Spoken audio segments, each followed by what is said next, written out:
అందరికి నమస్తే. మొన్నొక్క మంత్రి అవినీతిని ప్రశ్నిస్తే చెప్పు తెగుద్ది అన్నది మహిళా మంత్రి.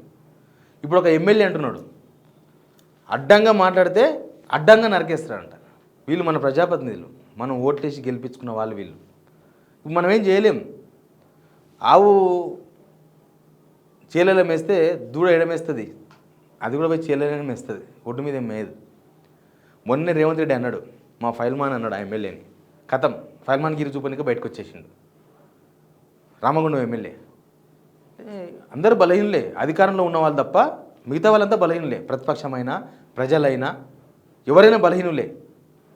ఆయనతో ప్రజాస్వామ్యం ఇచ్చింది కాబట్టి మనం మాట్లాడగలుగుతున్నాం, ఆ హక్కును ఉపయోగించుకుంటున్నాం. కానీ అట్లా మాట్లాడడం ఏంది అసలు? ఆ వేదిక మీద 2 మినిస్టర్లు ఉన్నారు, కనీసం వాళ్ళని ఆపాలి కదా. చూపిస్తాను నేను మీకు. అంతకన్నా ముందు సబ్స్క్రైబ్ చేయండి, షేర్ చేయండి. ఈయన పేరు మక్కన్ సింగ్ రాజ్ ఠాగూర్, రామగుండం ఎమ్మెల్యే. ఎవరైనా సరే ప్రజాప్రతినిధులు, సర్పంచ్ దాని లెక్క పెడితే సీఎం దాకా మీ గతం ఏమైనా ఉండొచ్చు. రౌడీలుగా చెలమని అయి ఉండొచ్చు, దౌర్జన్యాలు చేసి ఉండొచ్చు, రాబరీలు చేసి ఉండొచ్చు, మర్డర్లు చేసి ఉండొచ్చు, ఏమైనా చేసి ఉండొచ్చు. కానీ ప్రజాప్రతినిధులు అయినప్పుడు ఆ బ్యాక్గ్రౌండ్ మర్చిపోవాలి.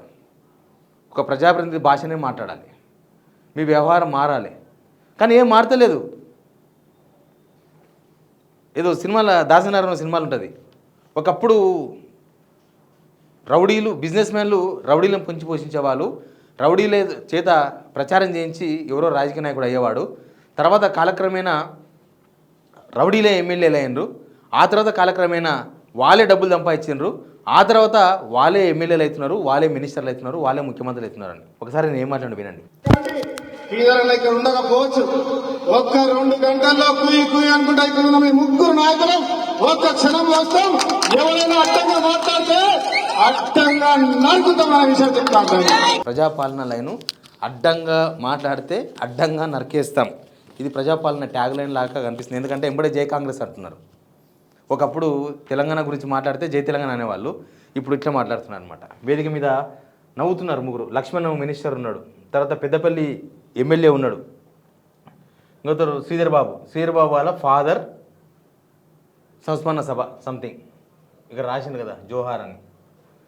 శ్రీపాదారావు గారు మంచి లీడర్, ఆయన సంస్మరణ సభ వేదిక పైన అడ్డంగా నరికేస్తామని మాట్లాడారు. దానికి మినిస్టర్లంతా సప్పలు కొట్టారు. మరి శ్రీధర్ బాబు, లక్ష్మణ్ వాళ్ళు కూడా గొడ్డన్లు తీసుకొని కొడవళ్ళు తీసుకొని అడిగితే మాట్లాడితే వీళ్ళ 2.5 సంవత్సరాలు గవర్నమెంట్ ఎవరు మాట్లాడినా అడ్డంగా నరికేస్తామని ఒప్పుకున్నట్టే కనిపిస్తుంది. వాళ్ళ అగ్రిమెంట్ ఉన్నట్టే కదా దానికి అర్థం. కనీసం ఆపే ప్రయత్నం కూడా ఎవరు చేయలేదు. ఇప్పుడు హామీలు అమలు చేస్తే ఎవరు అడగరు.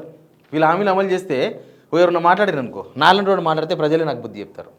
ఇప్పుడు జనాన్ని బెదిరిస్తున్నాడు ఆయన. మక్కన్ సింగ్ రాజ్ ఠాగూర్ అనే జనాన్ని బెదిరిస్తున్నాడు. మంత్రంలో మాట్లాడిన మాట అవి జనానే బెదిరిస్తున్నారు. ఇంత ఫ్రస్ట్రేషన్ అవసరం లేదు. ఒక మంత్రి ఏమో చెప్పు తీసుకొని కొడతాను, నిన్న 2-3 రోజులే కదా మాట్లాడింది. అంగన్వాడీ టీచర్లకు ఇచ్చిన సెల్ ఫోన్లు మార్కెట్లో చాలా తక్కువ ధరకు దొరుకుతున్నాయి, మీరు చాలా ఎక్కువ ధర చూపిస్తున్నారు, పబ్లిక్ మనీ అని ఆ బీఆర్ఎస్ క్రిషాంక్ ప్రెస్ మీట్ పెడితే కదా చెప్పు దిగుద్ది అన్నది ఆమె సీతక్క. ఎవరు ఏదైనా మాట్లాడచ్చా? ఒక మంత్రి చెప్పు తెగుద్ది అని మాట్లాడానికి మంత్రి కావాలన్నా? అడ్డంగా నరికేస్తామని ఒక ఎమ్మెల్యే కావాలన్నా? ఎటు పోతుంది ఈ ప్రభుత్వం? ఏమైతే అంత ఫ్రస్ట్రేషన్తోనే మాట్లాడుతున్నారు. దీనికి రేవంత్ రెడ్డి కూడా ఒక కారణం అయి ఉండొచ్చు.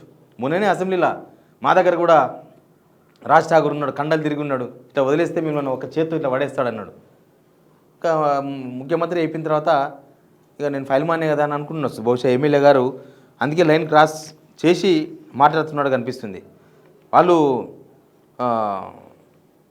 ఏమవుతుందంటే గవర్నమెంట్ 2.5 సంవత్సరాల దగ్గరకు వచ్చింది, జనాలలో ఫ్రస్ట్రేషన్ పెరిగిపోయింది, జనాలకు ఏమీ చేసే పరిస్థితిలో లేరు, జనాలకు వీళ్ళు ఏమి చేయలేరు. ఇక జనాలు మాట్లాడడం ఒకటే మిగిలింది. అక్కడక్కడ మాట్లాడుతున్నారు, ఆల్రెడీ జనం మాట్లాడుతున్నారు, ప్రతిపక్ష పార్టీలు మాట్లాడుతున్నాయి. ఇక ఈ గవర్నమెంట్ మీద ఒక అసెస్మెంట్కి వచ్చారు జనం. మొన్నటిదాకా మున్సిపల్ ఎలక్షన్స్ లేకపోతే సర్పంచ్ ఎలక్షన్స్ అప్పుడు ఈ గవర్నమెంట్ చేస్తుందేమో, ఏమన్నా ఈ ఎలక్షన్స్ వచ్చినాయి కాబట్టి అన్నా చేస్తారేమో అనుకున్నారు. కానీ జనాలకు అర్థమైంది ఏంటంటే ఈ ఎలక్షన్స్ వచ్చినా చేయరు, మళ్ళీ ఎలక్షన్స్ వచ్చినా వీళ్ళు ఏం చేయరు.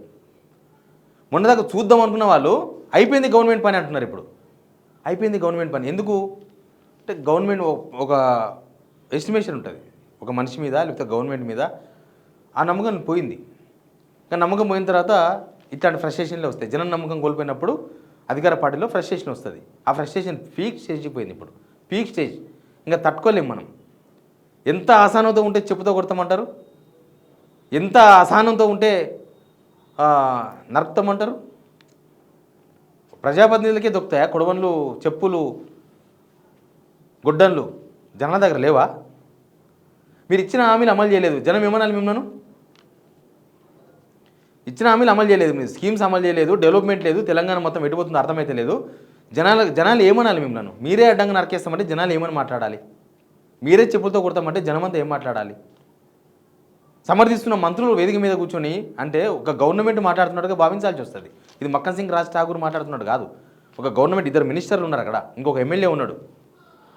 ఒక గవర్నమెంట్ స్టేట్మెంట్ లాగా కనిపిస్తుంది ఇది. దీనికి ఎవరు బాధ్యత తీసుకుంటారు? కంట్రోల్ తప్పుతున్నారు వీళ్ళు, కంట్రోల్. ఇప్పుడు ఈయన కాన్స్టిట్యున్సీ పక్కనే జగిత్యాల, కేసీఆర్ ఏప్రిల్ 20 తారీఖు బహిరంగ సభ, తర్వాత అక్కడ 1,00,000 మందితో సభ, ఆడ జీవన్ రెడ్డి జైనింగు, అదంతా కూడా పక్కన, ఈయన పక్కన కాన్స్టిట్యున్సీ, ఆనుకున్న కాన్స్టిట్యున్సీ. బహుశా అందుకేనేమో ఈ ఫ్రస్ట్రేషన్ గ్రౌండ్లోకి పోతుంది. వీళ్ళు ఏం చేస్తున్నారు, వీళ్ళ ఫెయిల్యూర్స్ ఏందనేది జనాలకు, ఇప్పుడు వీళ్ళ గవర్నమెంట్ మంచిగా ఉన్నప్పుడు, లేకపోతే జనాలు వీళ్ళ మీద ఆశతో ఉన్నప్పుడు ఎవరేం చెప్పినా ఎక్కదు జనాలకు. కానీ స్వయంగా వాళ్ళే అనుభవిస్తున్నప్పుడు యువతలలో ఒకటి చెప్తే వాళ్ళకి 10 అర్థమవుతాయి. అప్పుడు ఎలక్షన్స్ ముందర కనుక మీరు కేసీఆర్ గురించి 1కి 10 చెప్తే జనాలకు 100 అర్థమయ్యి ఎట్టి పరిస్థితుల్లో కేసీఆర్ ఓటేద్దని మీకు ఓటేసింది కదా. అట్లాంటి సిచ్యువేషన్ ఇప్పుడు మీది కూడా. ఇప్పుడు కేటీఆరో లేకపోతే ఇంకోరో బీజేపీలో లేకపోతే ఇంకెవరో 10 చెప్తే జనాలకు 100 అర్థమవుతున్నాయి. ఇంకా వీళ్ళు సరిగా చెప్తలేరు అనుకుంటారు జనం. అంటే జనాలకే బాగా తెలుసు మీ గురించి. అసలు ఈయన ఇన్ని మాట్లాడింది కదా, ఇప్పుడు మక్కన్ సింగ్ రాజ్ ఠాకూర్ మాట్లాడిన మాటలు వేరేవారు మాట్లాడితే ఏమవుతుండే? సీతక్క చెప్పు తెగుద్ది అన్న మాటలు ఇంకో వేరే వాళ్ళు మాట్లాడితే ఏమవుతుండే? కేసులు పెట్టి లోపల వేస్తుండ్రు వీళ్ళను. వీళ్ళు కేసులు పెట్టకపోయినా పోలీసులు ఎత్తుకపోయి లోపల పడేస్తారు. మరి ఇప్పుడు ఈయన మీద ఎవరు కేసు పెట్టాలి? పోలీసులు సుమోటోగా కేసు పెట్టాలి. అది రామగుండం కమిషనరేట్ కిందకి వస్తుంది. పోలీసులు సుమోటోగా కేసు పెట్టి విచారణ జరపాలి. ఇప్పుడు వీళ్ళు మాట్లాడిన మాటలు సామాన్య జనం పక్కన పెడదాం. ఒక ప్రతిపక్ష పార్టీ ఎమ్మెల్యేనే మాట్లాడారు అనుకో, ఎవరన్నా ప్రతిపక్ష పార్టీ ఎమ్మెల్యేనే, ప్రతిపక్ష పార్టీ సర్పంచియే, ప్రతిపక్ష పార్టీ మున్సిపల్ కార్పొరేషన్ చైర్మనే, లేకపోతే కౌన్సిలరే, లేకపోతే కార్పొరేటరే, ఎవరో ఒక ప్రజాప్రతినిధి ప్రతిపక్ష పార్టీలు మాట్లాడితే ఏమవుతుండే? పోలీసులు ఎంత అడావిడి చేస్తుండ్రి, ఇప్పటికల్లా ఎత్తుకపోతుండ్రి. మనం చూస్తలేమా చాలామందిని? కౌశిక్ రెడ్డి ఏదో అన్నాడు అనగానే ఊరికొచ్చేస్తారు ఇంటికి. చూస్తలేమా హుజరాబాద్ ఎమ్మెల్యే కౌశిక్ రెడ్డి? మరి మక్కన్ సింగ్ని మాత్రం ఎందుకు వదిలేసిండ్రు? ఓ మంత్రి అంత పెద్ద మాట మాట్లాడితే ఎందుకు కేసు కాలేదు? ఒక ఎమ్మెల్యేని అడ్డంగా నరకేస్తామంటే కూడా కేసు కాదా? ఇది ప్రజాపాలన అనుకోవాలన్నా? అంటే ప్రశ్నించే వాళ్ళని అడ్డంగా నరకేస్తాం, ఎవరు ఏమి అడగొద్దు, మేము చెయ్యము, ఎవరు ఏమి అడగొద్దు. మీకే ఎంత ఫ్రస్ట్రేషన్ ఉంటే జనాలకి ఎంత ఫ్రస్ట్రేషన్ ఉండాలి. ఓటేసి ఏదో వేస్తారు, వీళ్ళు ఏదో నరుకుతారు, వీళ్ళు ఏదో లేపుతారు అని నమ్మి ఓటేసారు కదా, వాళ్ళకింత ఫ్రస్ట్రేషన్ ఉండాలి, వాళ్ళకింత అసహనం ఉండాలి, వాళ్ళకింత పీక్లో ఉండాలి అసహనం. మీకే ఇంత అసహనం ఉంటే అవినీతిని ప్రశ్నిస్తే ఫ్రస్ట్రేషన్ వస్తుంది, స్కీమ్స్ గురించి మాట్లాడితే ఫ్రస్ట్రేషన్ వస్తుంది, అడ్డంగా మాట్లాడితే పెదరాడి తీర్పా ఇది? అడ్డంగా మాట్లాడితే అండి వ్యక్తిగత వ్యవహారాలు ఎవరేం మాట్లాడరు, జనం కూడా మాట్లాడరు, ప్రతిపక్షాలు కూడా ఏం మాట్లాడతలేవు, పబ్లిక్ ఇష్యూ ఏం మాట్లాడుతున్నారు కదా, దానికి అంత ఫ్రస్ట్రేషన్ ఎట్లా? శ్రీధర్ బాబు వేదిక మీదే ఉన్నాడు, మాట్లాడాలి కదా. శ్రీధర్ బాబు ఏదో స్టేట్మెంట్ ఇచ్చిండు, అది మా కార్యకర్తను యాక్టివ్ ఎన్నిక మాట్లాడాను. నయ్యం ఇంకేమన్నా కత్తి తీసుకుపోయి చంపేసి ఉత్తనే చంపేసినాము, మా కార్యకర్తలు జోష్ నింపనిక చంపేసినామని చెప్తారేమో రేపు అట్లయితేదేమో కాలం. దీనికి అందరి కారణంగా ఆయన్నే. ఇంకా నేను చెప్పిన కదా, ఇక ఆయన్నే పొగిడిండు, ఆయన్నే చూసుకున్నాడు, ఆయనను చూస్తే వీళ్ళందరూ రెచ్చిపోతున్నారు. ఆయన ఏం చేయడు, జనాలకు వీళ్ళు ఏం చేయరు. ఆయన ఉత్తమ మాటలు మాట్లాడతాడు, వీళ్ళు ఇట్లాంటి మాటలు మాట్లాడతారు. అంతే తెలంగాణ సమాజం అర్థం చేసుకోవాల్సింది. అంతే స్టేజెస్ మారుతున్నాయి తెలంగాణ సమాజంలో. నేను ఇందాక చెప్పినట్టుగానే కాంగ్రెస్ గవర్నమెంట్ చేస్తారేమో, మళ్ళీ ఎలక్షన్స్లో ఏమో, 2034 దాకా ముఖ్యమంత్రి కదా ఏమో, కానించి ఈ ప్రభుత్వం రాదు, ఈ ప్రభుత్వం పని అయిపోయింది, ఇది కానే కాదు. నెక్స్ట్ బీఆర్ఎస్ వస్తుందని మాట్లాడుకుంటారు. మళ్ళీ ఇప్పుడు స్టేజ్ మారింది, సెకండ్ స్టేజ్కి పోయినారు. 2.5 సంవత్సరాల దగ్గర రాగానే దానికోసమే ఈ ఫ్రస్ట్రేషన్. ఆ గవర్నమెంట్ బీఆర్ఎస్ మళ్ళీ రాకూడదు అని అంటే మీరు పని చేయాలి, మాటలు తక్కువ మాట్లాడాలి. ఇట్లాంటి మాటలు మాట్లాడితే రేపు రామగుండంలో మక్కన్ సింగ్ ఏమో ఓట్లు వేయరు. ఇక వాళ్ళు ఇప్పుడు చెప్పులతో కొడతారు, అధికారంలో ఉన్నారు కాబట్టి అడ్డంగా నరుకుతారు. ఇక రేపు ఏమైనా చేస్తారు. ఆడికి వచ్చింది స్టోరీ. తెలంగాణలో మన పాలిటిక్స్ అంత దూరం వచ్చినాయి. మీకు ఏమర్థమైంది? మీరేం కామెంట్ చేస్తారో కింద కామెంట్ చేయండి. Please subscribe.